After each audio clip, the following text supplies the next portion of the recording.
මගේ ජීවිතේ තවත් දවසක් ඔයාලත් එක්ක බෙදා ගන්න තමයි මම ආවේ. මම අද යන්න හදන්නේ මගේ බබාව නර්සරි දාලා මගේ කකුලට බෙහෙත් කරන්න. ටිකක් දුර ටිකයි. උදේම නැගිටලා මම ඉතින් මගේ වත්ත දිහා බලලා ඉර පායනවත් බලලා ඒ පරිසරයේ සුන්දරත්වය විඳිනවා කියන්නේ මාර නිදහසක්. මනසට මාරම නිදහසක්. මෙහෙම මේව බිල්ඩින් වුණොත් නම් ඇත්තටම හරිම දුකයි. ඒ දවසක බිල්ඩින් වෙයි දවසක. මේ මම බබාව නර්සරි ගිහින් දාන්න රෙඩි වෙච්ච විදිහ. ඔය මං කිචන් එක ක්ලීන් කරනවා යන්න කලින්. ඉතින් මීගොඩ යන්න කලින් ඒව කරගෙන නාලා. අද ට්‍රවුසර් එකක් අඳින්නේ නැහැ. ස්කර්ට් ඇන්ඩ් බ්ලවුස් එකක් තමයි. දැන් මම ඔන්න සිලෙක්ට් කරනවා.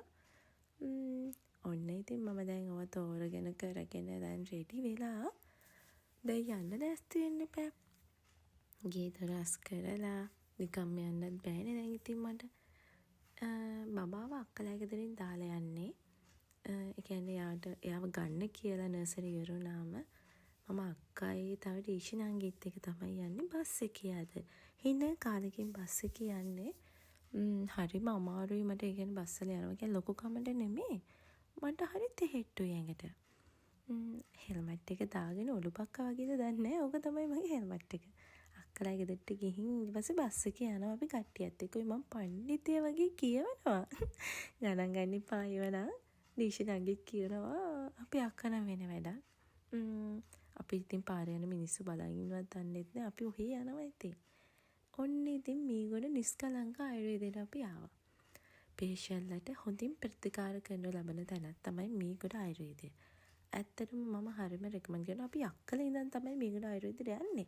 යක්කල ප්‍රධාන ආයුර්වේද තිබිලත් මම ඉතින් එහෙට යනවා. ඒ තරම් හොඳට ඉතින් ප්‍රතිකාර කරනවා. ඔය ඉන්නේ මේ ડોක්ටර් හරිම හොඳ ડોක්ටර් කෙනෙක්.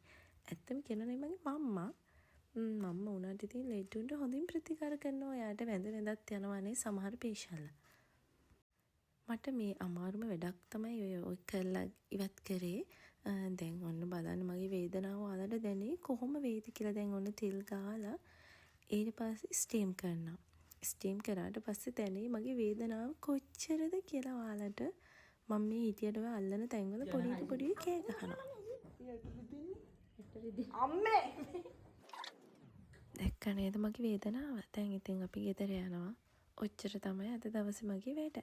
Goodbye. අපි තව දවසක හමු වෙමු.